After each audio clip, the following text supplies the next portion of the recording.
begin organized team activities in less than 2 weeks. Now, the past 2 weeks have Mike McCarthy expecting Dak Prescott to be part of those activities as an active participant. Moreover, McCarthy believes Prescott will be a full go by training camp in July. I know he feels really good. He's really has had some excellent workouts here the last couple of weeks. So, but I see him doing most of the work. Do you anticipate he'll be completely cleared for the start of training camp? Yeah, I have no reason not to think that, and I think this week in phase 2 will be a nice step in that direction. All right, David, you remember we had Dak on the show just before the draft. He was very confident about his progress so far. So it's really not surprising to me to hear Mike McCarthy say that, yeah, he expects Dak to be cleared for training camp. I mean, that's basically a whole 2 months, David. Yeah, he's got plenty of time. And the thing that I get concerned about with quarterbacks is when they come back from injuries, are they able to go through a full offseason program? And they don't have to necessarily be in live drills where they have bodies flying around them, but they have to be able to get their work in. I was with Derek this last week. He's getting up at 6 o'clock in the morning in the offseason in May, working with the coaching staff, getting game plans prepared, and then going out and implementing those on the field for 2-3 hours and then training. So if Dak can't do that, he's going to be at a disadvantage. And I think that the good news for Cowboy fans is it sounds like Dak's going to be able to be a full participant in those things. So he's not going to miss any time. He's not going to have rust in the upcoming season, which is what you see when you see a quarterback that has maybe a knee injury, and they're late and maybe they're ready for training camp. Maybe they can go through that. Well, it's always affecting them during the season. I've seen it time and time again. So fortunately, this is not going to be the case for Dak. It sounds like he's going to be ready to go. That's a good thing if you're a Cowboy fan.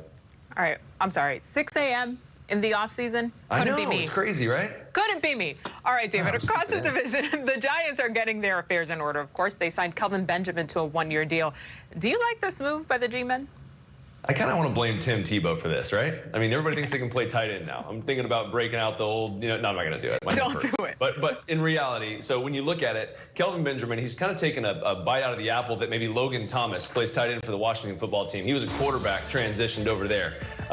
Darren Waller, right, who's probably the best example, was a wide receiver, transitioned to an all-pro tight end for the Las Vegas Raiders. This guy is a big physical player who, yes, he's had some issues with his weight and being big and maybe not being able to separate from corners. Well, what do? Maybe keep some of that weight on, or maybe try and get in better shape, get a little bit stronger, but you're still a big body.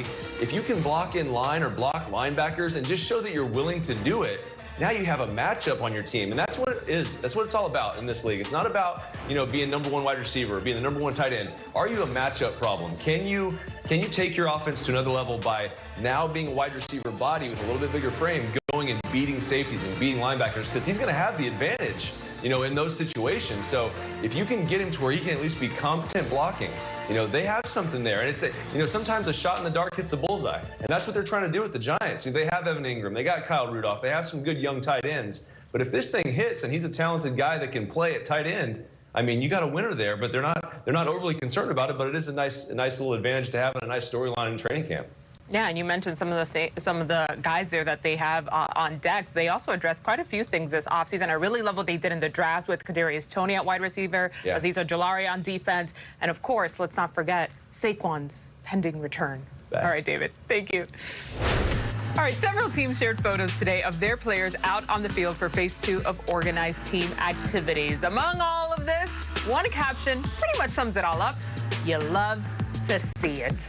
All right, let's get more news from around the league with NFL insider Ian Rappaport. All right, Ian, the Players Association has encouraged rookies and others not to attend these practices in person. What kind of turnout, though, did the team see? Yeah, a pretty large turnout, it seemed, across the NFL, MJ. And, it's May, and usually all eyes are not on how many players are showing up for voluntary OTAs. And, of course, today was the first time that teams could have players on the field with some instruction, something that started to resemble football. And it seemed to be just canvassing the league maybe more than we had thought. Now, there was basically full attendance for rookies last week. And I'll give you a sample of how some of the teams handled their attendance. The Miami Dolphins, whose team leaders reached a agreement with Coach Brian Flores about how their OTAs would be a little less strenuous. They had more than 70 players. The Jets, more than 80 players for new coach Robert Saleh. The Giants had about 40 players for Joe Judge and the Denver Broncos, who had several of their team leaders there, including Von Miller as he recovers from an injury, more than 75 players. So with the Players Association calling for a boycott and pushing to change the offseason, and seem right now like so much has changed, at least as far as the attendance goes for OTAs. Looks like guys really eager to get back out there more than anything else, Ian. All right, the Eagles, they made a pickup today from within the division. Yeah, very familiar name to Philadelphia Eagles fans for a very different reason.